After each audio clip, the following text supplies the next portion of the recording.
Assalamualaikum warahmatullahi taala wabarakatuh. Bismillahirrahmanirrahim. Alhamdulillahirabbil alamin wassalatu wassalamu ala asyrafil anbiya'i wal mursalin wa ala alihi wa sahbihi ajma'in. Asyhadu an la ilaha illallah wahdahu la syarikalah wa asyhadu anna Muhammadan 'abduhu wa rasuluh. Allahumma salli wa sallim ala Muhammad wa ala alihi wa sahbihi ajma'in. Allahumma inna nas'aluka 'ilman la yunsa. Allahumma 'allimna bima yanfa'una wanfa'na bima 'allamtana. Allahumma anfa'na wanfa' bina. Allahumma faqihna fid din wa 'allimna al-hikmata wa ta'wil. Allahumma 'allimna ta'wil al-Qur'an wa barik fina wanshur minna. Allahumma zidna 'ilman wa fiqhan. Amma ba'd. Kita sambung pengajian kita daripada kitab Mukhtasar Sahih al-Bukhari Liz-Zabidi, kitab yang ke-23 iaitu Kitabul Janaiz. Bab ihdadul mar'ah ala ghairi zawjiha. Ihdadul mar'ah ala ghairi zawjiha. Perbuatan wanita berkabung di atas kematian selain daripada suaminya. Perbuatan wanita berkabung di atas kematian selain daripada suaminya. Jadi berkabung ataupun dalam bahasa Arab disebut sebagai ihdad. Ada beberapa istilah yang berkaitan dengan ihdad ni, seperti iddah itu sendiri. Perkataan iddah, iddah ini, iddah itu apa? Tempoh pantang kita panggil kan, bagi seorang perempuan yang kematian suami ataupun yang diceraikan. Yang kematian suami ataupun yang diceraikan, perempuan yang bercerai, sama ada cerai hidup ataupun yang kematian suami kan. Jadi dia ada iddahnya kan. Iddahnya tadi tu berbeza tempohnya mengikut situasi kan. Jadi ihdad ini dari kaitan dengan iddah, ada kaitan, ada persamaan dan ada perbezaan lah. Kita terjemah ihdad ni berkabung kan? Merujuk kepada situasi perempuan ataupun wanita yang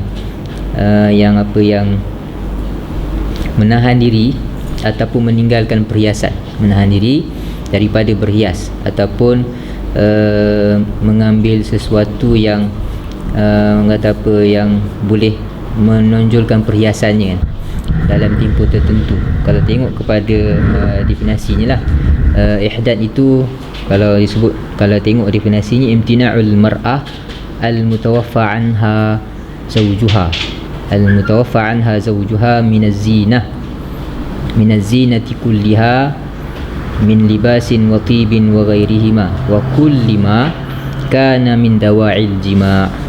Ataupun imtina'ul mar'ah, imtina'ul mar'ah 'aniz zinati izharan lil huzni. Keadaan ataupun situasi perempuan dia meninggalkan perhiasan ataupun apa sajalah kan, yang boleh disifatkan sebagai perhiasan, seperti pakaian yang cantik ataupun wangi-wangian dan apa saja yang boleh menjurus kepada jima'. Dia macam tu, min dawa'il jima'. Tujuannya apa? Izharan lil huzni, untuk menyatakan kesedihan, dan dia berkaitan dengan kematian.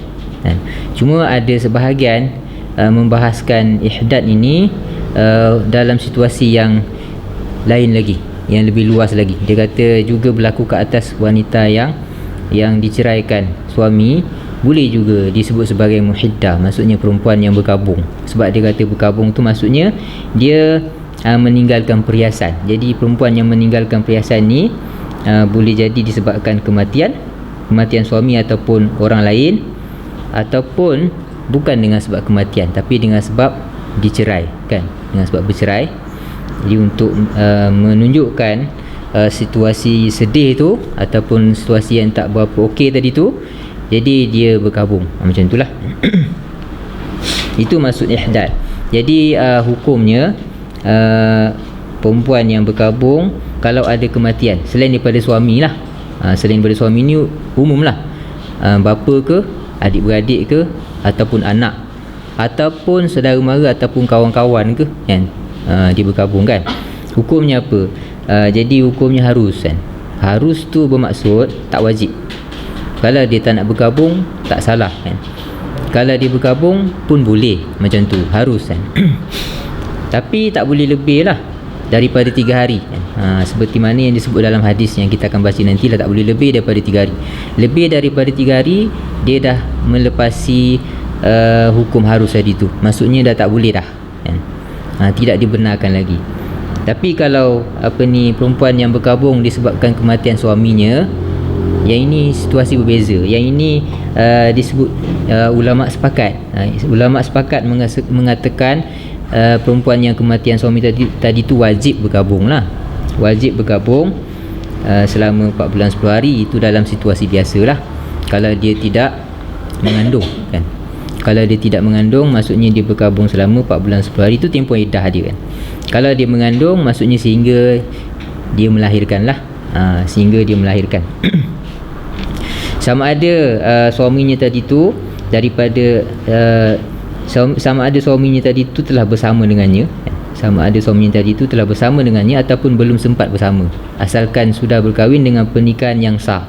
Kalau pernikahan yang tidak sah, maka tidak termasuklah dalam hukum ni. Maksudnya tidak ada ke atasnya perkabungan lah jika suami yang dinikahinya tadi dengan pernikahan yang tidak sah tadi tu meninggal dunia. Itu yang disebut oleh ulama. An Ummi Habibah radhiyallahu ta'ala anha zaujin Nabi sallallahu alaihi wasallam qalat sami'tu Rasulullah sallallahu alaihi wasallam yaqul la yahillu limra'atin tu'minu billahi wal yawmil akhir tuhiddu ala mayyitin fawqa 3 illa ala zawjin 4 ashhurin wa 10. Daripada Ummu Habibah. Ummu Habibah salah seorang daripada isteri Rasulullah sallallahu alaihi wasallam. Ni anak Abu Sufyan kan. Anak Abu Sufyan. Namanya Ramlah kan. Nama sebenarnya Ramlah bintu Abi Sufyan. Jadi masyhur dengan gelarannya ataupun kunyahnya iaitu Ummu Habibah radhiyallahu taala anha. Dia salah seorang sahabiah yang sempat menyertai rombongan hijrah ke Habsyah. Menyertai rombongan hijrah ke Habsyah bersama dengan suaminya sebelum dinikahi oleh Rasulullah sallallahu alaihi wasallam. Kemudian suaminya meninggal di Habsyah. Dalam kitab sirah disebut suaminya meninggal dalam keadaan meninggalkan Islam. Maksudnya menganut agama Kristian. Jadi Ummu Habibah dalam keadaan janda dan balu lah ketika berada di Habsyah. Ini keadaan yang tak berapa okey kan, bagi seorang wanita. Jadi mungkin dia dalam situasi orang kata apa, kita kata down lah kan. Maka Rasulullah memuliakannya, dan maksudnya memuliakannya dan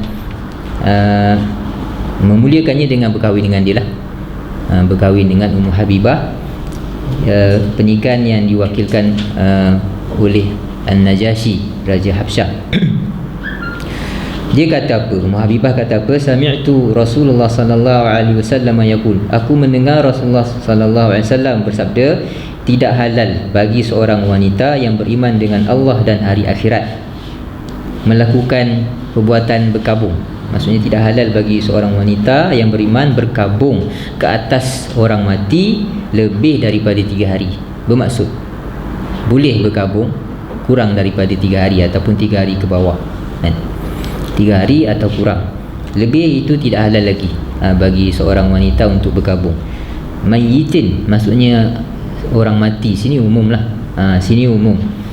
Illa ala zaujin, sini pengecualian, melainkan jika dia kematian suami maka dia kena berkabung. Sini dia tak nyatakan hukum kan, tapi ulama sepakat dia wajib berkabung selama arba'at ashhurin wa 10, selama 4 bulan 10 hari ya. 4 bulan 10 hari. Jadi dalam hadis yang lain dan juga dalam ayat dalam Al-Quran dinyatakan situasi kalau dia sedang hamil maka sehingga dia melahirkanlah, sehingga melahirkan, seperti yang berlaku pada Sabi'ah al-Islamiyah tu yang kematian suaminya, dan ketika tu dia dah syarat mengandung. Jadi seminggu ataupun beberapa hari selepas wafat suaminya, selepas meninggal suaminya, dia pun melahirkan anak.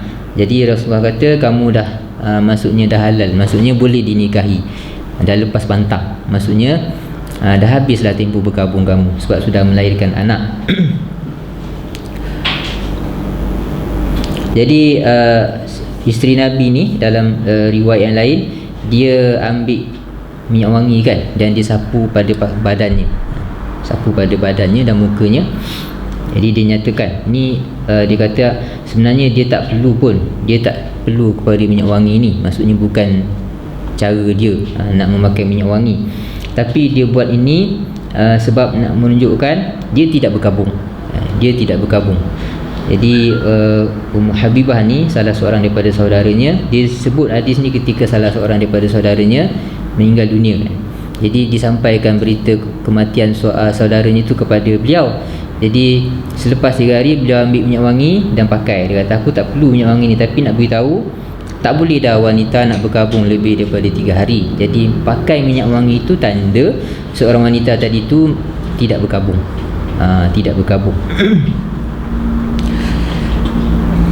Bab ziyaratil kubur.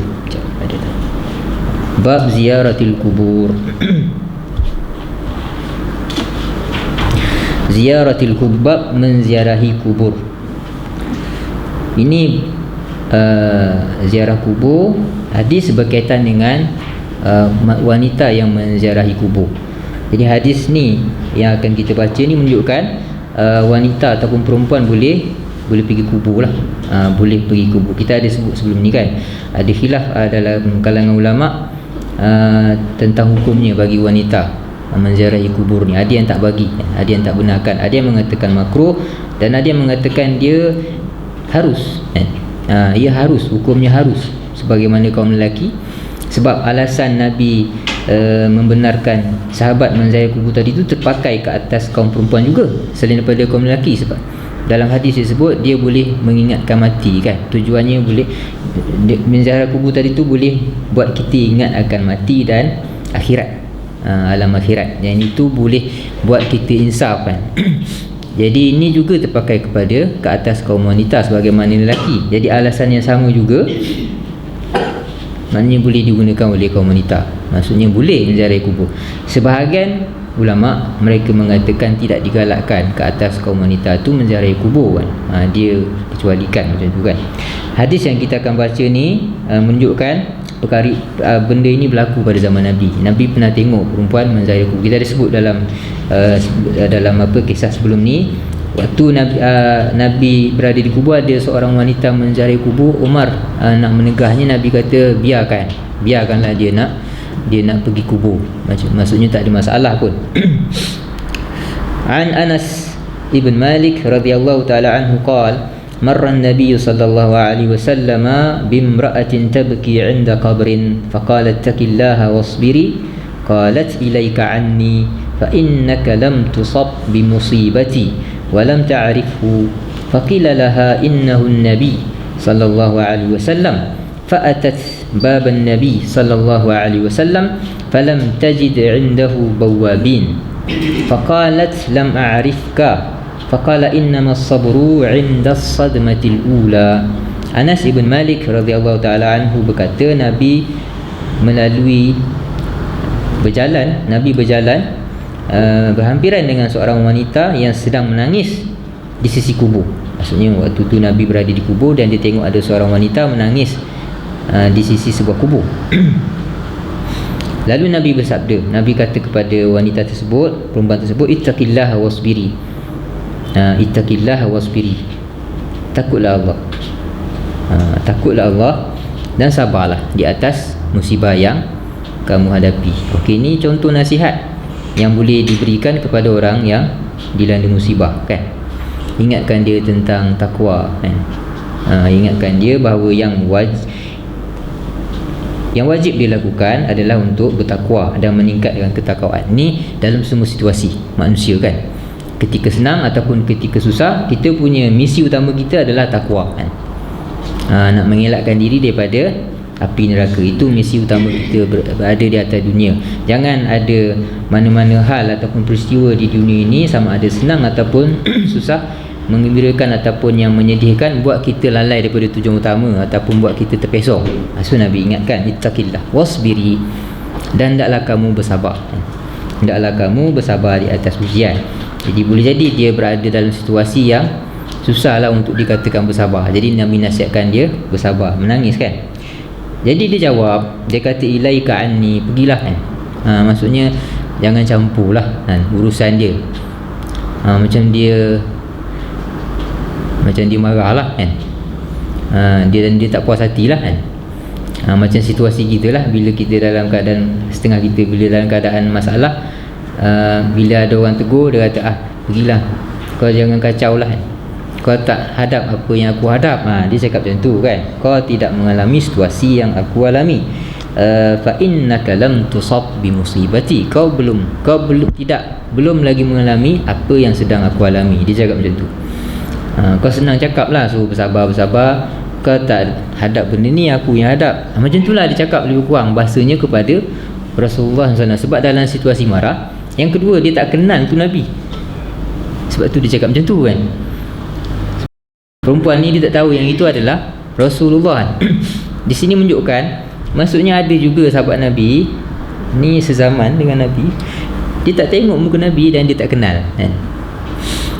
Maksudnya ada orang yang bukan kita kata sahabat lah, ada orang yang hidup pada zaman Nabi, mungkin di Madinah, tapi dia tak tengok muka Nabi, jadi dia tak kenal. Salah seorangnya inilah contoh. Jadi dia tak tahu yang itu adalah Rasulullah kan. Sebab tu dia jawab macam tu kan. Ini kalau ucapan ini ditujukan kepada Rasulullah, ini kurang adab kan. Tapi dia tak tahu, jadi dimaafkanlah kan. Walam ta'rifu, dia tak kenal yang itu adalah Nabi. Faqila laha, lalu kemudian orang ramai berkata kepada wanita tersebut, itu Nabi tadi tu yang tegur tadi tu, bukan orang lain. Jadi dia pun dah malulah kan. Fa'atat baban Nabi sallallahu alaihi wasallam, lalu wanita tersebut pun pergi jumpa Nabi. Jadi tak heran kaum wanita ramai ada yang tak kenal Nabi, muka Nabi, sebab tak banyak kan masanya Rasulullah bersama dengan kaum wanita tu kan. Biasa dia dikelilingi oleh kaum lelaki. Sebab tu ada kisah kaum wanita minta Rasulullah bagi masa khusus untuk mereka kan.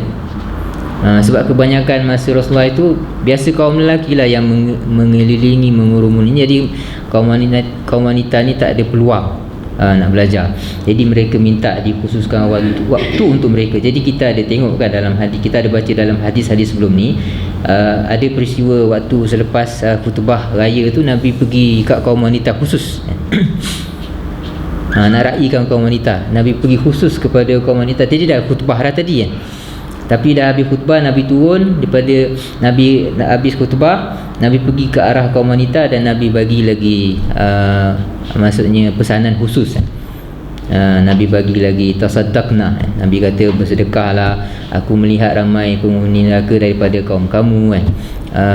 Sebab dia kata dia tidak dilawan suami, maksudnya dia tidak menghargai dalam hadis tersebut kan, tidak menghargai jasa suami yang macam tu kan. Kufranul ashir, Nabi sebut macam tu kan. Jadi kena banyak bersedekah. Itu contoh yang Nabi khususkan, maksudnya perjumpaan dengan kaum wanita. Ada juga Nabi pergi ke rumah ibu ataupun nenek Anas, di situ disebut Jaddah, boleh jadi ibu di Ummu Sulaim. Jadi pertemuan maksudnya untuk kaum wanita kan. Jadi dia tak kenal, dia jumpa Nabi. Fa'atat baban Nabi, wanita ni pergi sampai ke pintu rumah Nabi. Falam tajid indahu bawwabin, dia tengok tak ada orang jaga, tak ada pengawal pintu. Sebab Nabi itu maksudnya pemerintah Madinah kan, kira macam raja lah kan, dalam situasi macam tu lah kan, ataupun pemimpin apa sajalah maksudnya. Jadi biasanya pemimpin ni dia ada bodyguard dia kan. Itu waktu tu mereka faham macam tu. Tapi dia tengok kat rumah Nabi tu tak ada pun pengawal, boleh masuk jumpa Nabi macam tu je kan. Dia kata falam tajid indahu bawwabin, tak ada pula orang yang mengawal rumah Nabi, boleh masuk macam tu saja. Faqalat, lalu wanita itu berkata lam a'rifka, dia minta, maksudnya minta maaf lah ni. Dia kata kepada Rasulullah, dia kata aku tak kenal kamu wahai Rasulullah. Jadi yang tadi tu tak sengaja lah kan, sebab tak kenal. Nabi bersabda, innamas sabru indas sadmatil ula, yang namanya sabar tadi tu bila seorang itu mampu menahan dirinya dari marah ketika mula-mula dia ditimpa ujian ataupun ditimpa musibah. Itu maksudnya yang dinamakan sabar tu waktu tu kan. Waktu first dia diuji tadi tu, adakah dia mampu tahan ataupun dia melatah kan. Maksudnya kalau dia melatah, dia tak sabar lah kan. Dia tak termasuk dalam golongan as-sabirun tadi kan, yang disebut dalam Al-Quran, wabashshirus sabirin alladzina idza asabatuhum musibah qalu inna lillahi wa inna ilaihi raji'un. Di pujuk hati dia kan, inna lillahi wa inna ilaihi raji'un. Yang itu bila tu? Indas sadmatil ula, ketika mula-mula diuji kan, bukan dah lama. Maksudnya dah habis dah, dia menyumpah orang sana, menyumpah orang sini kan, lepas tu baru nak sabar, tu dah habis dah lah, dah tak ada dah lah tu kan. Bab qaulin Nabi sallallahu alaihi wasallam. Jadi ini faedah hadis ni, selain daripada cerita pasal sabar, dia nak beritahu apa sini, faedah yang boleh diambil daripada hadis ni, maksud perempuan boleh menziarahi kubur dan Nabi tak marah pun. Kalau tak boleh, Nabi dah tegar, Nabi tak bagi nasihat. Bila Nabi bagi nasihat kepada dia supaya bersabar ketika dia berada di kubur, maksud bolehlah perbuatan dia berada di kubur tadi tu kan. Macam tu. Bab qaulin Nabi sallallahu alaihi wasallam, yu'adzabul mayyitu bi ba'dhi bukai ahlihi alaihi idza kana an-nawhu min sunnatihi aw min sababihi. Orang mati itu diazab dengan sebahagian tangisan ahli keluarganya, sebahagian bi ba'dhi buka, sebahagian jenis tangisan, bukan semua tangisan, bukan sebarang tangisan, tapi sesetengah tangisan ataupun tangisan-tangisan tertentu daripada kaum keluarganya. Sini dijelaskan sebahagian tu apa? Sebahagian tangisan yang menyebabkan si mati ataupun orang mati itu diazab. Idza kana an-nawhu min sunnati, jika an-nawh maksudnya ratapan yang ditegah syarak, yang melampaui batas kan, itu adalah kebiasaannya, sunnati, ataupun itulah sebab kenapa ia diazab kan? Macam tu kan. Ini pandangan Al-Imam Al-Bukhari lah, berdasarkan kepada hadis yang akan kita baca. Dia takwil hadis orang mati diazab disebabkan tangisan keluarga tadi tu dalam situasi tertentu. Situasi jika si mati tadi tu memang budaya dia meratap yang biasanya dilakukan oleh masyarakat jahiliah kan. An Usama ibn Zaid radhiyallahu ta'ala anhu qala arsalat ibnatu Nabi sallallahu alaihi wasallam ilaihi inna ibna li kubir fa'tina fa arsala yuqri'u salam wa yaqulu inna lillahi ma akhadha wa lahu ma a'ta wa kullu shay'in 'indahu bi ajalin musamman faltasbir wal tahtasib. فأرسلت إليه تقسم عليه لا يأتينها فقام ومعه سعد بن عبادة ومعاذ بن جبل وأبي بن كعب وزيد بن ثابت ورجال فرفع إلى رسول الله صلى الله عليه وسلم الصبي ونفسه تتقعقع قال حسبته أنه قال كأنها شن ففاضت عيناه فقال سعد يا رسول الله ما هذا؟ فقال هذه رحمة جعلها الله في قلوب عباده وإنما يرحم الله من عباده الرحماء. Daripada Usama ibn Zaid radhiyallahu ta'ala anhuma, muhibbun nabi ibn hibbin nabi. Usama berkata, anak perempuan Nabi telah hantar wakil memaklumkan kepada Nabi bahawa anaknya sedang sakit. Dia kata inna ibna li kubib fa'tina. Sini kubib macam menunjukkan dah meninggal dunia kan. Kubib maksudnya telah meninggal dunia. Tapi situ ada perbahasan dalam kalangan ulama, betulkah anaknya sudah meninggal dunia ataupun dalam keadaan sakit, dan siapakah anak perempuan Nabi yang dimaksudkan dalam hadis ni. Jadi sebahagian mengatakan sini anaknya adalah Zainab. Zainab, anak perempuan Nabi yang bernama Zainab, isteri kepada Abu Al-As.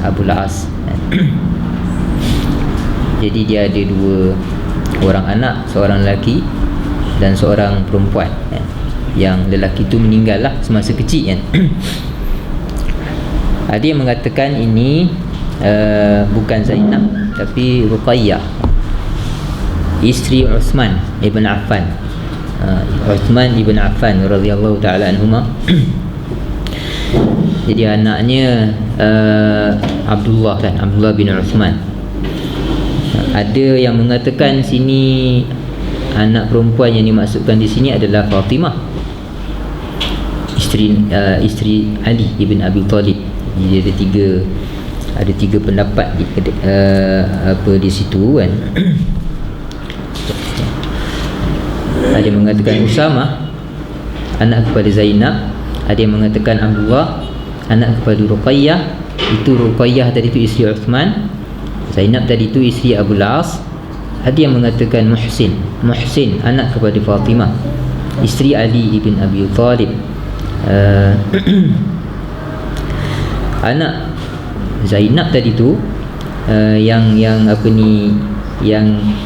dimaksudkan di sini, dia ada dua orang, seorang lelaki seorang perempuan. Yang lelaki itu mereka kata tak mungkin lah, sebab dia sempat besar. Yang perempuan tu Umamah juga tidak meninggal semasa kecil. Umamah bintu Abil As ini dia besar, dia sempat besar dan berkahwin.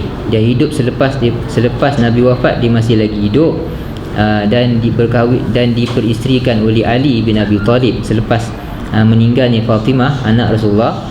Ali bin Abi Talib dia nikah pula dengan cucu Nabi, cucu Nabi daripada anak Nabi yang lain kan, iaitu apa tadi itu Umamah bintu Abil As, cucu Nabi kan. Dia kemudian Ali bin Abi Talib meninggal dunia, jadi Umamah ni pun hidup lagi. Tapi inilah pandangan yang dipilih oleh Ibn Hajar Al-Asqalani. Dia kata besar kemungkinan Umamah lah yang dimaksudkan di sini kan? Dan anak perempuan Nabi yang dimaksudkan dalam hadis ini adalah Zainab itu sendiri. Tapi Umamah masih hidup kan. Tapi sini dia kata kulit. Dalam setengah riwayat dia kata dia belum meninggal, macam dah nak meninggal. Dia macam nazak. Macam dah nak meninggal tapi dia masih lagi nazak. Tapi dia hidup selepas tu kan.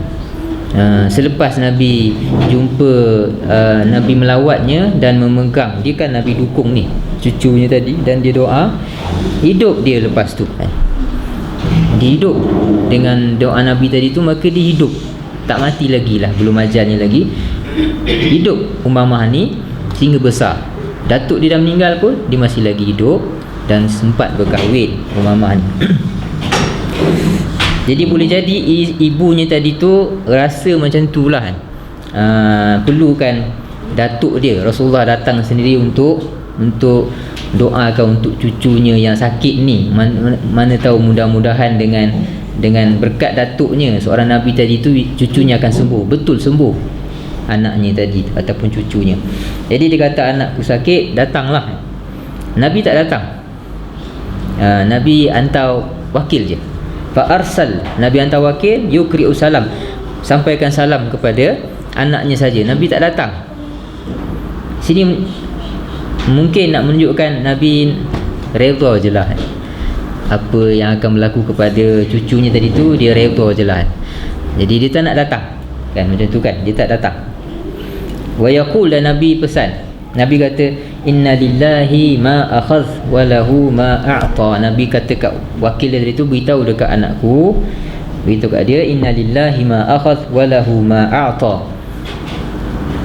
Allah tu memiliki apa yang dia ambil. Yang dia ambil daripada kamu itu milik dia. Wa lahu ma a'ta, yang dia bagi kepada kamu tu pun, itu pun milik dia kan. Jadi semua milik Tuhan. Dia bagi kita hidup, ataupun dia matikan kita, itu hak dia lah, sebab kita ni milik dia.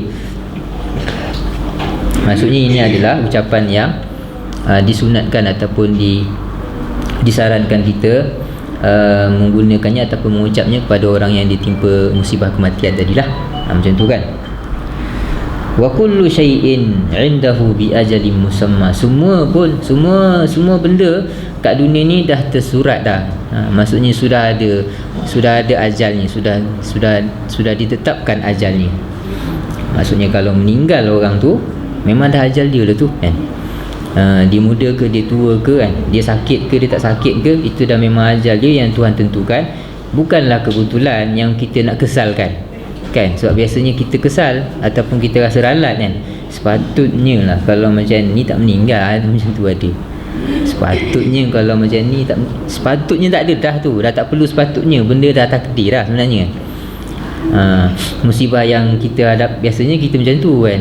Kalau lah dia macam tu, dia ada kalau kan, lau fa inna lau miftahush syaitan, dalam hadis sebut kan, lau macam tu lah. Lau yang macam tu, kalau yang macam tu itulah kalau yang menunjukkan kita macam kecewa dengan takdir tu kan. Nabi kata semua dah tersurat dah. Kalau dia meninggal, dia sakit ke, dia tak sakit ke, dia muda ke, dia tua ke, sebenarnya itu adalah ketentuan Tuhan. Jadi baik untuk kita kan, walaupun perit untuk kita nak hadap tadi tu kan, tapi itu baik untuk kita sebab Tuhan yang tentukan. Nabi nak cakap macam tu. Wa kullu syai'in 'indahu bi ajalin musamman. Nabi kata fal tasbir wal tahtasib. Nabi kata hendaklah dia, fal tasbir, hendaklah dia anak aku tadi tu, sebab dia wakilkan kan. Hendaklah anak aku tadi tu bersabar, wal tahtasib, dan harapkan pahala kan daripada Tuhan. Maksudnya kena yakin yang ini ada pahala kan, dan mohon supaya Allah bagi ganjaran kan. Macam tu kan, Allahumma ajurni fi musibati kan, tu kan, ujurni ataupun ujurni maksudnya bagi pahala kan, kepada aku dengan sebab ujian yang menimpa aku kan. Wa khlufni khairan minhu kan, ataupun min zalik, dan apa ni, bagi galang ganti yang lebih baik lah kan. Galang ganti sama ada di dunia ataupun di akhirat. Itu antara doa kan yang dianjurkan kita membacanya kan, dan itu mujarab lah dilakukan oleh isteri Nabi, kemudian makbul. Maksudnya bila suaminya meninggal dunia, dia baca doa tu dan dia dapat suami yang lebih bagus, iaitu Rasulullah sendiri kan, macam tu. Jadi bila Nabi macam tu je tak datang, bagi ucapan takziah dia dan wakil, anaknya tak puas hati. Fa arsalat ilaihi tuqsimu alaihi la ya'tiyannaha. Anaknya hantar lagi utusan dan dia bersumpah. Dia kata, demi Allah kamu kena datang. Bersumpah kan. Dalam hadis yang kita ada baca sebelum ni, antara perkara yang dianjurkan kita lakukan sebagai seorang Muslim, kita benarkan sumpah orang kan? Kalau sumpahnya itu berkait dengan kita kan, tak wajib pun kita nak tunaikan sumpah dia kan. Dia yang bersumpah, lantak dia lah kan, dia berdosa, dia lah berdosa kan, tak berkait dengan kita. Tapi kalau ada hati kan, dan ia berkait dengan kita, kalau kita sebagai seorang yang ada hati perut, bagusnya kita tunaikan sumpahnya. Kalau ia berkait dengan kita, dia kata, demi Allah kau kena datang rumah aku macam tu kan, kita datang lah kan, kalau tak ada masalah kan, contoh macam tu lah. Di sini dia kata, demi Allah kan, mesti kau kena datang rumah aku melawat cucu kan, ataupun anak aku yang sedang sakit, ataupun dalam hadis ni sebut yang sudah meninggal dunia. Faqama wa ma'ahu Sa'd bin Ubadah. Nabi pun bangkit dan pergi ke rumah anaknya bersama dengan beberapa orang sahabat. Siapa dia? Sa'd bin Ubadah ni ketua pemimpin Ansar ni kan. Sa'd bin Ubadah, Mu'adz ibn Jabal, Ubay bin Ka'ab, ni semua sahabat-sahabat yang hebat. Ubay bin Ka'ab, Zaid ibn Thabit, warijal, dan beberapa orang lelaki. Anak Rasulullah dia panggil Nabi untuk lawat cucunya yang sedang sakit, tapi Nabi datang bersama dengan sahabat-sahabat yang lain yang tidak dinamakan untuk melawat. Di sini menunjukkan ada perbezaan antara jemputan menziarahi orang sakit dengan jemputan kenduri kahwin kan. Yang kenduri kahwin tu Jangan lebih daripada yang nama tu dalam kad tu lah kan.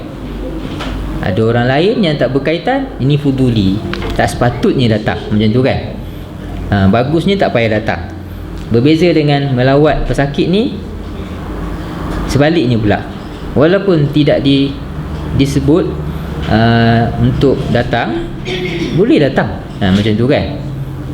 Orang yang tak berkaitan, tapi jika dengan kedatangannya tadi tu boleh meringankan, ataupun boleh orang kata apa, meringankan beban, ataupun boleh menghilangkan rasa susah hati, maka boleh datang. Kat sini Nabi datang dengan sahabat-sahabat yang lain. Anak dia panggil Nabi je, tapi Nabi datang dengan sahabat-sahabat yang lain juga kan. Lalu bila sudah sampai, dia kata farufi'a ila Rasulillah sallallahu alaihi wasallam as-sabi. Jadi kanak-kanak tadi tu, bayi tadi tu dibawa kepada Rasulullah. Sini sebut sabi, macam lelaki kan. Tapi kalau seperti yang dipegang oleh Ibn Hajar Al-Asqalani, maksudnya kanak bayi wanita lah dekat sini. Umamah tadi tu, Umamah bintu Abil As tadi tu, ketika dia masih bayi kan. Wa nafsuhu tataqaqa, dan nafas bayi tadi tu macam nak habis lah. Macam dah nak ujung-ujung dah. Takak maksudnya ada bunyi kan. Dia kata takak. Kak ini maksudnya bunyi sesuatu yang kasar bila ia digerak-gerakkan. Okey. Macam kita gerak-gerakkan benda kan. Itu bunyi, maksudnya bunyi sesuatu yang kasar. Ka'annaha syannun, macam bekas yang dibuat daripada kulit yang sudah lama kan. Bekas. Kalau isi air dalam tu, dia ada bunyi. Bunyi bekas isi air lah kan. Macam tu lah nafas bayi tadi tu, menunjukkan dia dalam keadaan nazak dan getih sangat dah tu kan. Fafadat ainah, maka mengalir air mata Rasulullah, maksudnya menangis kan. Ramai yang faham tak boleh menangis kan ketika ada kematian ataupun ketika macam ni, situasi macam ni. Tapi Nabi menangis, keluar air matanya. Maka salah seorang sahabat yang hadir itu Sa'ad bin Ubadah, dia pelik lah kan. Maka ditanya kepada Nabi, dia kata, ya Rasulullah, ma hadza? Wahai Rasulullah, apakah ini? Dia tak tahu kan, dia nak penjelasan. Yang kami faham tak boleh menangis, tapi kamu menangis kan. Boleh jelaskan bagaimana situasi ini kan. Lalu dia kata, Rasulullah jawab, hadhihi rahmatun ja'alaha Allahu fi qulubi ibadi.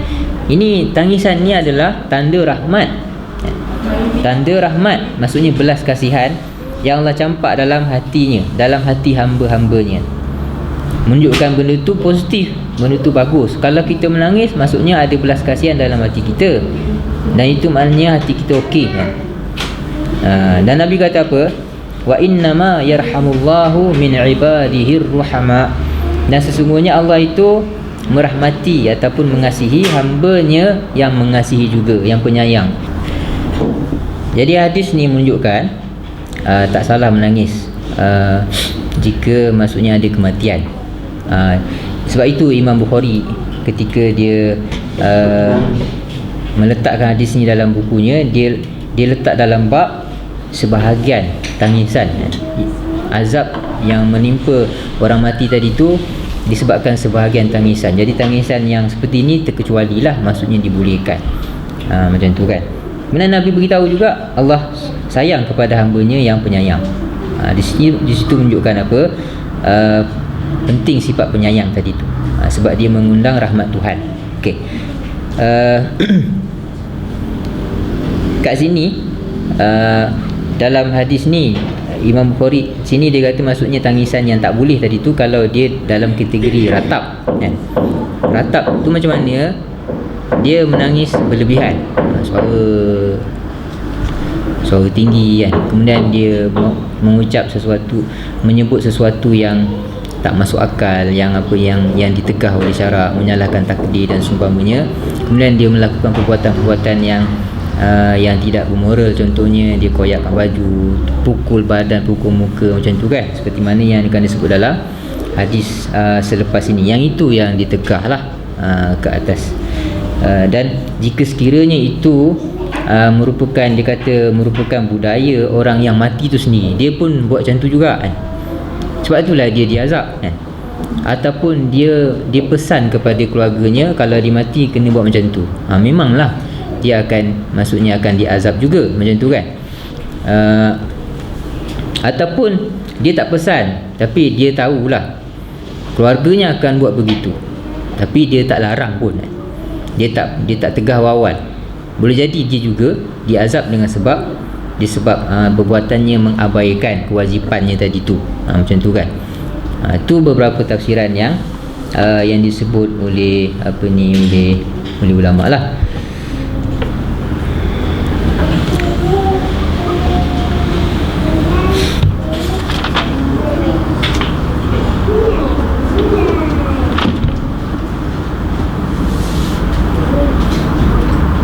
Nanti kita tengok ada beberapa kaedah yang dikeluarkan daripada hadis ni. Nanti kita tengok. An Anas ibn Malik radhiyallahu taala anhu qala syahidna bintan li Rasulillah sallallahu alaihi wasallam qala wa Rasulullah sallallahu alaihi wasallam jalisun 'ala al-qabri qala fara'aitu 'ainayhi tadma'an qala faqala hal fiikum rajulun lam yuqari fil layla faqala Abu Talhah ana qala fanzil qala fanazala fi qabriha. Anas bin Malik berkata, aku pernah menyaksikan peristiwa pengkebumian anak perempuan Rasulullah SAW. Dan ketika itu Rasulullah duduk jalisun alal qabr, Nabi duduk di atas kubur, bukanlah di atas kubur, di tepi kubur. Maksudnya benda itu tak ada, benda itu harus saja. Anas berkata, aku melihat dua mata Nabi tadi itu mengalir air mata bagi dia menangis. Lalu Nabi bersabda kepada para sahabat, ada sesiapa dalam kalangan kamu yang tidak melakukan sesuatu bersama dengan isterinya pada malam tadi kan? Maksud lam yuqarif kat sini ada dua lah, maksudnya sama ada dia tak buat dosa ataupun dia tidak bersama dengan isteri kan. Dia tak buat dosa ataupun dia tidak bersama dengan isteri. Jadi malam tadi, maka Abu Talhah berkata, saya kan. Ini isteri Osman katanya, tapi Osman tak turun lah, sebab Nabi kata siapa dalam kalangan kamu yang tidak bersama dengan isterinya. Jadi Osman dia ada bersama dengan isterinya ataupun dengan hamba sahayanya, maka dia tak maju ke depan lah. Maka yang lain iaitu Abu Talhah yang turun. Nabi kata fanzil, maka turunlah. Fanazala fi qabriha, lalu Abu Talhah pun turun untuk selesaikan maksudnya pengkebumian. Jadi perlu ada orang turun kat liang lahat kan, untuk tanah apa semua tu kan. Jadi perkara ni tak sesuai dilakukan oleh kaum wanita kan. Angkat jenazah letak ke bawah, perempuan tak boleh buat, berat kan. Kemudian nak letak tanah apa semua, nak kambuskan, itu perlu ada orang yang kuat, dan itu daripada orang lelaki walaupun jenazah tadi itu adalah jenazah wanita.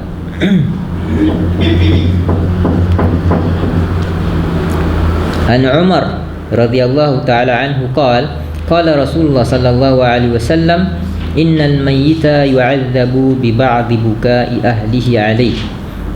Kita tak bacalah huraian panjang-panjang penjelasan kenapa Nabi tanya nak letak syarat macam tu, mesti yang turun tadi tu yang tak buat, yang tidak bersama dengan isteri. Itu ada perbahasan lah dalam kalangan ulama, dia tak berapa nak penting sangat.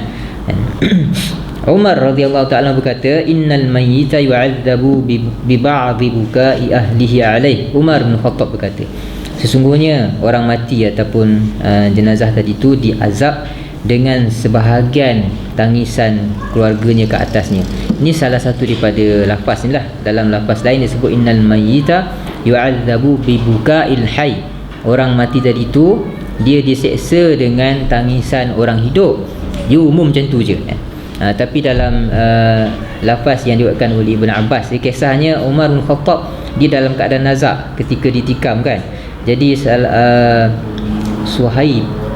Suhaib Rumi, dia sedih kan, dia dah sedih, dia pun sebut ya sahibah, ya wa sahibah wa akha. Suara agak tinggi sikit lah kan. Jadi Umar kata kepada Suhaib, atabki alayya Suhaib, kau nak menangis ke dengan sebab aku mati ni? Tak boleh macam tu, kata. Nabi kata orang mati akan diseksa dengan sebab tangisan macam ni lah kan. Seolah-olah macam dia bukan mengatakan semua jenis tangisan tadi tu dilarang. Nabi pun buat, Umar pun tahu hal itu kan. Tapi dia bimbang Suhaib ni hilang kawalan nanti, sebab dia belum meninggal lagi. Suhaib tadi tu macam dah emosi, dia takut nanti akan hilang kawalan, maka dia ingatkan awal-awal kan. Jadi itu yang dimasukkan kat sini. Kalau seorang mati tadi tu dia rasa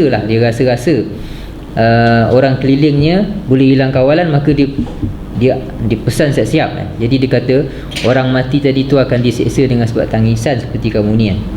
Tangisan yang menunjukkan dia berada di dalam keadaan hilang kawalan macam tu kan.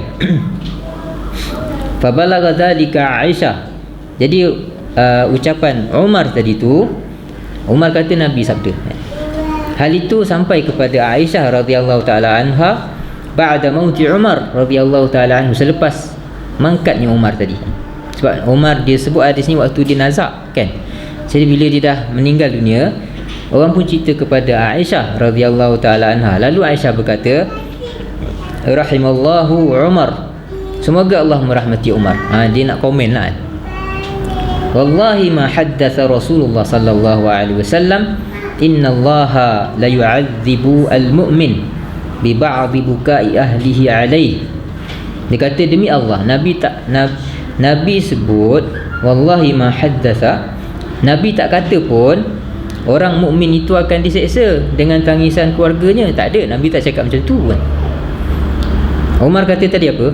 Orang mati akan diseksa dengan tangisan orang hidup. Dia umum kan, termasuk orang mukmin kan. Sebab tu Aisyah ada komen macam tu. Tapi adakah kontra dulu ucapan ni? Kita tengok nanti. Aisyah kata Nabi tak kata pun orang mukmin itu akan diseksa dengan tangisan keluarganya. Nabi tak cakap macam tu. Walakin Rasulullah sallallahu alaihi wasallam qala, tapi Rasulullah sebut innallaha la yazidul kafiru adaban bi bukai ahlihi alaihi. Yang Nabi kata orang kafir itu akan ditambah azabnya, akan berganda azabnya dengan sebab tangisan keluarganya tadi ke atasnya, ataupun ratapan keluarganya ke atasnya. Waqalat, dan Aisyah berkata, hasbukumul Quran, cukuplah kamu Al-Quran sebagai bukti. Dalam Quran sebut apa? Wala taziru waziratun wizra ukhra, wala taziru waziratun wizra ukhra. Satu orang tadi tu dia tidak akan tanggunglah dosa orang lain, dia hanya tanggung dosanya sendiri. Sekarang ni yang meratap menyalahkan takdir itu bukan orang mati itu, keluarga ni kan. Kenapa pula yang dia pula yang nak diazab kan? Tapi dalam hadis ni Aisyah kata, Nabi kata la yazidul wa innallaha la yazidul kafir bi bukai ahlihi alaih. Orang kafir ditambah azabnya dengan sebab tangisan. Macam dia nak kata macam boleh tanggung dosa orang lain juga kan. Apa kaitannya seorang tadi tu ditambah azabnya dengan apa, dengan ratapan orang masih hidup, kalau dia berpegang dengan kaedah seseorang tu tak tanggung dosa orang lain kan. Macam tu kan. Jadi macam tak berapa nak selesai lagi kat situ. Yang kedua, Aisyah dia menganggap Umar terlupa ataupun tersilap dalam menyampaikan hadis ini. Dia kata yang Nabi sebut orang kafir kan, bukan orang mukmin kan. Yang disebut oleh Umar tadi tu orang mati. Tapi bukan Umar saja yang sebut begitu, ada lebih daripada seorang sahabat yang sampaikan begitu. Kat sini sebenarnya tiada pertembungan lah, sebab Umar dalam asar yang lain, ketika dia tahu ada kaum keluarga Khalid bin Walid menangis di atas kematian Khalid, dia kata biarlah dia orang nak menangis, asalkan tak tinggi suaranya dan tak koyak-koyak baju macam tu kan. Tak apa, maksudnya dia okey je kalau menangis. Bagi pandangannya tangisan orang yang hidup ke atas orang mati tadi tu tak menambahkan azab ataupun mengurangkan azab. Tapi yang buat jadi tambah azab tadi tu, kalau ada ratapan, itu pun dengan sebab kan, dengan dalam situasi tertentu. Kalau orang hidup, orang yang mati tadi tu dia wasiatkan begitu, dia yang suruh, kalau dia mati nanti maka buatlah ratapan macam tu kan. Itu memang sebab dia kan.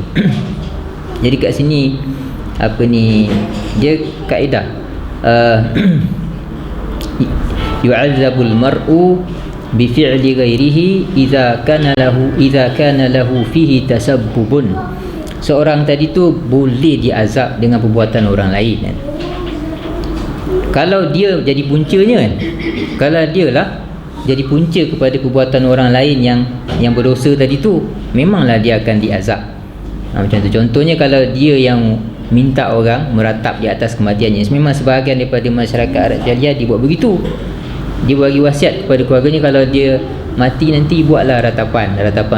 Tujuannya untuk berbangga-bangga lah dengan seorang yang meninggal dunia tadi tu kan, ataupun yang mati tadi tu.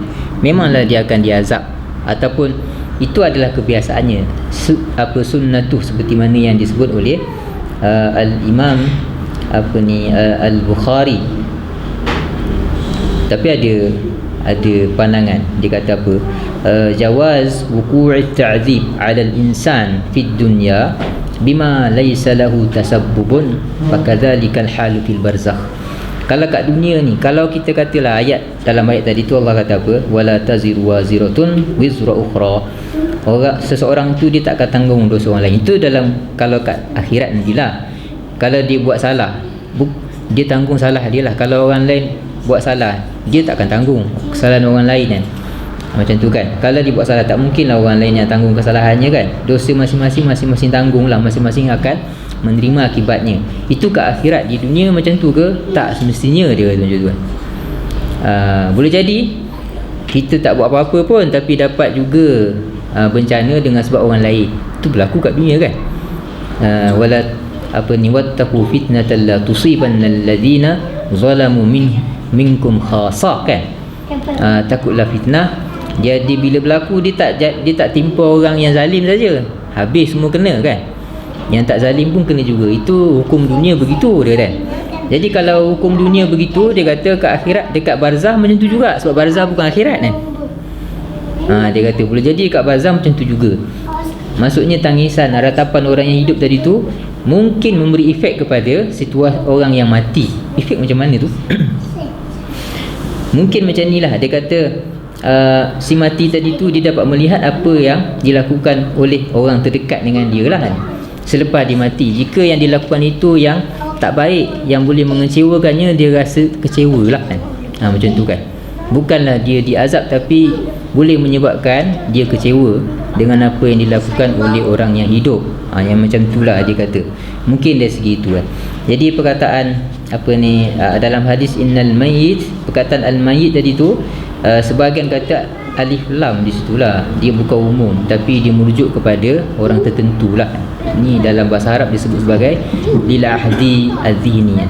Dia kata boleh jadi yang dimaksudkan dengan si mati di sini al-kafir, orang kafir, macam yang disebut dalam hadis Aisyah yang kita akan tengok nanti kan. Dalam hadis Aisyah, dalam hadis ni dia kata Aisyah radhiyallahu taala anha qalat marra Rasulullah sallallahu alaihi wasallam ala yahudiyyah. Nabi lalu di tempat seorang Yahudi yang telah meninggal dunia. Ya baki alaiha ahluha, keluarganya menangis di atas kematiannya ataupun meratap kan. Nabi kata innahum la yabkuna 'alaiha wa innaha la tu'azzabu fi qabriha. Mereka menangis di atas kematiannya dan dia diseksa di dalam kuburnya. Jadi mungkin itulah yang dimaksudkan dengan al-mayyit di sini. Jadi dia bukan satu kaedah yang umum. Boleh jadi begitu kan. Boleh jadi perkataan buka di situ, dibuka perkataan buka. Tangisan di sini bukan semua tangisan, tapi seperti yang disebut dalam lafaz sebahagian daripada tangisan. Ada yang mengatakan ba dalam ayat, dalam bahasa ini dibuka ba di situ, perkataan huruf ba di situ. Situ maksudnya maksudnya dalam keadaan kan, dalam situasi kan, masa maksudnya masa ahli keluarga menangis ke atas si mati tadi tu, masa itulah si mati tadi tu diazab kan. Kalaulah dia dalam kalangan orang yang diazab, sebab dia kata biasanya keluarga si mati ni dia menangis kuatnya tu masa dikebumikan kan. Jadi waktu dikebumikan itulah dia akan diuji dan ditanya. Kalau dia layak dia azab, waktu itulah dia azab. Jadi macam Nabi nak beritahu, waktu orang menangis tu, waktu tu mati tu dia dalam situasi lain kan. Kalau dia orang yang berdosa, waktu tu dia sedang diazab. Jadi ni tak ada masalah lah. Jadi kenyataan itu tidak, hadis itu tidak kontra lah dengan ayat wala taziru waziratun wizra ukhra, ataupun dengan hadis yang diriwayatkan oleh Aisyah radhiyallahu taala anha, ataupun macam yang disebut oleh Al-Bukhari. Maksudnya kalau tangisan tadi itu dalam kes meratap dan itu yang diminta oleh si mati, macam itulah, Allah alam. Bab ma yukrahu minan niyahati 'alal mayyit. Ma yukrahu minan niyahati 'alal mayyit. Ratapan yang ditegah ataupun dilarang ke atas mati. Sini tegahan di sini bukan tegahan makruh ni, tapi sini haram. Maksudnya ratapan yang diharamkan ke atas mati. Anil Mughirah radhiyallahu taala anhu qala sami'tu an-nabiy sallallahu alaihi wasallam yaqul inna kadhiban 'alayya laysa ka kadhibin 'ala ahad man kadzaba 'alayya muta'ammidan falyatabawwa maq'adahu minan nar. Wa sami'tu an-nabiy sallallahu alaihi wasallam yaqul man niha 'alayhi wa 'adzabu bima niha 'alayhi. Mughirah bin Syu'bah radhiyallahu taala anhu berkata, aku mendengar Rasulullah SAW bersabda, sesungguhnya dusta ke atasku tak sama seperti dusta ke atas orang lain. Siapa yang berdusta ke atasku, maka sediakan tempatnya dalam api neraka, di dalam api neraka. Mughirah berkata lagi, aku juga mendengar Rasulullah SAW bersabda, siapa yang diratapi, maksudnya dengan ratapan yang tidak dibenarkan oleh Islam, maka dia akan diseksa dengan apa yang dia diratapi. Ini salah satu daripada maksud hadis. Dia kata macam ni, kalau biasanya orang yang ratapan jahiliah, dia sebut apa yang dibuat oleh si mati kan, dan dia berbanggalah dengan perbuatan si mati tadi tu kan. Perbuatan tu dia sebut perbuatan yang pernah dilakukan oleh si mati semasa dia hidup, dan disebut waktu orang tu dah meninggal lah. Itu ratapan. Boleh jadi yang disebut tadi tu benda yang tak bagus pun kan? Tapi orang jahiliah dia berbangga lah. Dia kata dia ni buat bagian-bagian yang disebut itu adalah benda dosa sebenarnya, tapi disebabkan mereka ni nak berbangga, boleh jadi dosa tadi tu boleh membanggakan sebahagian orang, maka dia sebut. Lepas tu dia kata dia diseksa dengan apa yang disebut ketika diratap tadi tu kan. Benda yang dibanggakan tadi tu, dengan benda itulah, dengan sebab benda itulah, maka dia diseksa dan diazab oleh Allah Subhanahu wa taala. Bab laisa minna man darabal hudud. Ni kaitan, ni lanjutan daripada bab sebelumnya. Bukan dari kalangan kami orang yang mengoyakkan baju. Mengoyakkan baju. Bukan dari kalangan kami orang yang memukul pipi, memukul muka. Man darabal hudud, orang yang memukul pipi ataupun memukul mukanya. An Abdullah radhiyallahu taala anhu qala, daripada Abdullah bin Mas'ud radhiyallahu ta'ala, dia berkata, qala Nabi sallallahu alaihi wasallam laisa minna man latama al-hududa wa syaqqa al-juyuba wa da'a bi da'wal jahiliyah. Bukan dari kalangan kami. Sini bukan maksudnya dia terkeluar daripada Islam lah, bukan. Tapi maksudnya dia melakukan sesuatu yang tidak sunnah lah. Sesuatu yang tidak sunnah, sesuatu yang tidak syar'i, yang ditegah oleh Islam. Nabi kata bukan dari kalangan kami orang yang laqamal hudud, yang tanpa mukanya, tanpa pipinya bila ada kematian kan. Macam dia macam itulah, dia tanpa pipi dia, kecewa. Wasyaqqal juyub, dan dia koyak bajunya kan. Dia koyak bajunya. Wada'a bid'awal jahiliyah, dan dia menyebut ucapan yang biasa disebut oleh orang jahiliyah. Ni apa ucapan dia?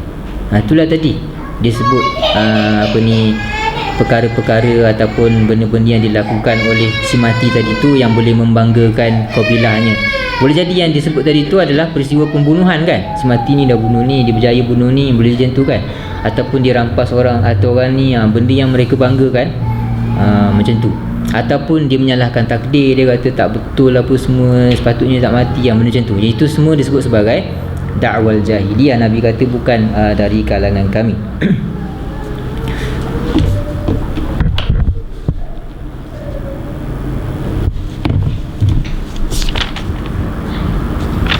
Kita ambil satu hadis lagi. Bab Rasan Nabi sallallahu alaihi wasallam Sa'ad bin Khawlah. Bab Nabi meratapi, sini ratapan yang bukan nilah yang dicela. Nabi meratapi kematian Sa'ad bin Khawlah. Sa'ad bin Khawlah ni salah seorang daripada kaum Muhajirin, sahabat yang awal mula agama Islam, yang sempat berhijrah ke Habsyah. Yang kali kedua hijrah Habsyah, yang kedua kali hijrah ke Habsyah tu ada dua kali. Hijrah pertama, hijrah yang kedua kan. Dia kata dia bersama dengan Ja'far ibn Abi Talib ketika hijrah ke Habsyah untuk yang kali keduanya, dan dia juga berhijrah ke Madinah, tapi dia meninggal dunia di Mekah ketika melakukan haji bersama dengan Rasulullah dalam peristiwa Hajjatul Wada'. Dia meninggal kat Mekah. Jadi dia meninggal bukan di bumi hijrah. Sebab itu Rasulullah macam sedih di atas peristiwa tersebut, macam tu kan. An Sa'ad bin Abi Waqqas radhiyallahu ta'ala anhu qala kana Rasulullah sallallahu alaihi wasallam ya'uduni 'am hajjatil wada'. Ni Sa'ad bin Abi Waqqas berkata, Nabi melawat aku ketika hari Hajjatul Wada', hari haji selamat tinggal, yang mana itu adalah haji terakhir Rasulullah SAW mengerjakan haji, dan selepasnya Rasulullah wafat. Dia panggil haji selamat tinggal kan. Waktu tu Sa'ad bin Abi Waqqas bersama dengan sahabat yang ikut buat haji, tapi dia sakit di Mekah. Dia risau dia meninggal dunia kat Mekah, nanti takut tak ada pahala hijrah. Kan kita ada sebut sebelum ni kan, pahala hijrah tu besar, dan mereka tak nak mati di Mekah, nanti akan mengurangkan pahala hijrah tadi tu, biar mati di bumi hijrah kan. Wa min waja'in istadda bi, disebabkan sakit yang menimpa aku. Fakultu, lalu aku berkata, inni qad balagha bi minal waja'i ma tara, aku sakit sebagaimana yang kau lihat wahai Rasulullah. Wa ana zumal, dan aku ni ada harta, berharta. Wala yarithuni illa ibnah, tapi ada seorang saja waris aku, iaitu anak perempuan. Seorang je, harta banyak tapi seorang saja waris, iaitu anak perempuan. Jadi kalau ada seorang je warisnya, anak perempuan kan, dia seorang, jadi dapat separuh kan, nus kan, anak perempuan kalau dia seorang kan. Kalau dia dua dapat 23, tapi sini dia seorang, jadi dapat separuh kan. Dia kata, afa atasaddaqu bi sulusai mali, boleh tak aku nak sedekah 2/3 daripada hartaku? Kalau dah separuh, sepatutnya hak waris tadi, kalau 2/3 dah ambil hak waris kan. Dia dah ambil hak waris macam tu kan, 2/3 dia nak sedekah. Nabi kata lah, tak boleh. Fakultu bisyatri, separuh kan, separuh boleh. Nabi kata lah, separuh pun tak boleh. Sumakal as-sulusu was-sulusu kabir au kathir. Nabi kata 1/3 saja boleh. Sini maksudnya hukum wasiat lah. Seseorang yang nak meninggal dunia dan dia nak wasiatkan hartanya, tak boleh lebih lah daripada 1/3 kan. Tak boleh lebih daripada 1/3 dan dia tak boleh lah wasiatkan ke atas waris kan. Sebab waris tu orang yang tak boleh dapat wasiat, sebab dia akan dapat pusaka kan. Dia kena wasiat kepada orang lain, macam tu kan. Maksudnya dia wasiat untuk bagi harta kepada orang lain, maksudnya saudara juga, tapi yang tidak ada maksudnya bahagian dalam pusaka. Yang itu boleh, dan tak lebih daripada 1/3. Nabi kata 1/3 tu dah besar dah ataupun banyak. Innaka antazara warasataka aghniya khairun min antazarahum ma'alah yatakaffafufun nas. Kalau kau tinggalkan waris kamu ataupun keluarga kamu dalam keadaan kaya, maksudnya tidak meminta-minta, cukup dengan harta yang kau tinggalkan, itu lagi bagus daripada kamu meninggalkan mereka itu miskin, meminta-minta kepada orang ramai. Ni kesilapan yang ramai orang buat. Dia nak pahala kan, ya habis dia sedekahkan ataupun dia wakafkan semua duit dia sebelum dia meninggal dunia, jadi waris dia jadi miskin, jatuh miskin. Jadi tak bagus macam tu. Nabi kata biarkan waris tadi tu ditinggalkan dalam keadaan mereka itu cukup hartanya. Wa innaka lan tunfiqa nafaqatan tabtaghi biha wajha Allah illa ujirta biha. Sesungguhnya tidak ada harta yang kau infakkan ataupun yang kau belanjakan dengan niat ikhlas kerana Allah, melainkan kau akan diberi pahala. Hatta ma taj'alu fi imra'atik, sehingga kan walaupun harta itu berupa makanan yang kau suapkan pada mulut isterimu. Maksudnya infak kat sini luas maksud dia kan. Infak di sini merangkumi nafkah wajib kan. merangkumi nafkah wajib dan juga sedekah sunat, macam tu kan. Menjaga hak-hak orang yang berhak, yang ada hak terhadap harta kita. Sini dia kata termasuk ni makanan yang disuap ke mulut isteri, maksudnya ni nafkah. Itu juga akan mendapat pahala kan. Jadi mungkin sebagai orang faham yang pahala tadi tu yang benda lain, yang tak berkait dengan ahli keluarga kan. Tidak macam tu kan. Faqultu ya Rasulullah ukhallafu ba'da ashabi. Aku berkata, wahai Rasulullah, adakah aku akan maksudnya ditinggalkan, maksudnya ditinggalkan di Mekah, tak sempat nak balik ke Madinah ke kan. Macam tu kan. Qala innaka lan tukhallafa fata'mala 'amalan salihan illa izdatta bihi darajatan wa rif'ah thumma la'allaka an tukhallafa hatta yantafi'a bika aqwam.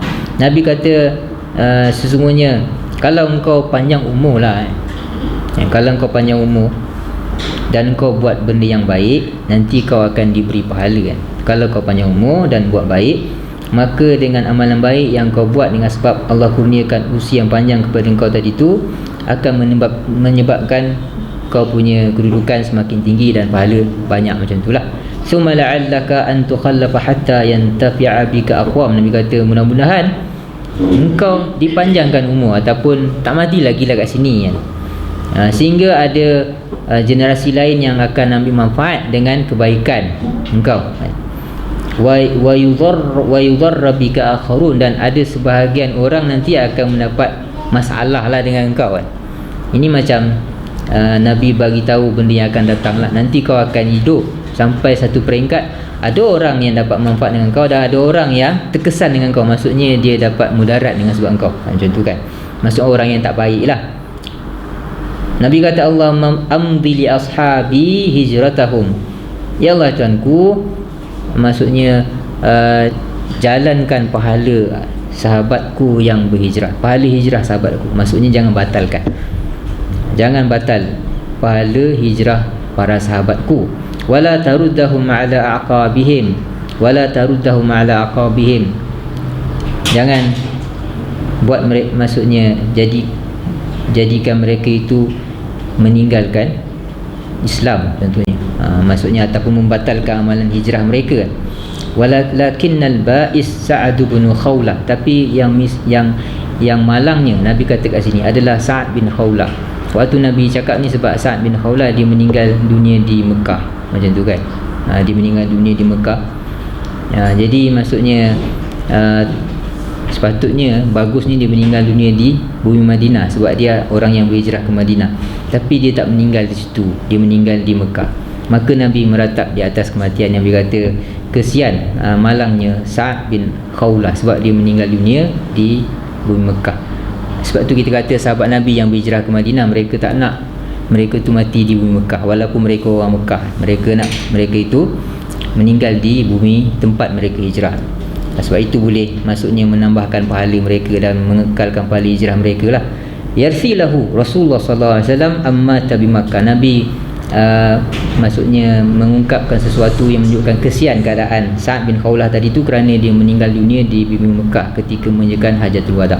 Cukup setakat dulu. Subhanakallahumma bihamdik, nasyhadu an la ilaha illa anta, nastaghfiruka wa natubu ilaik.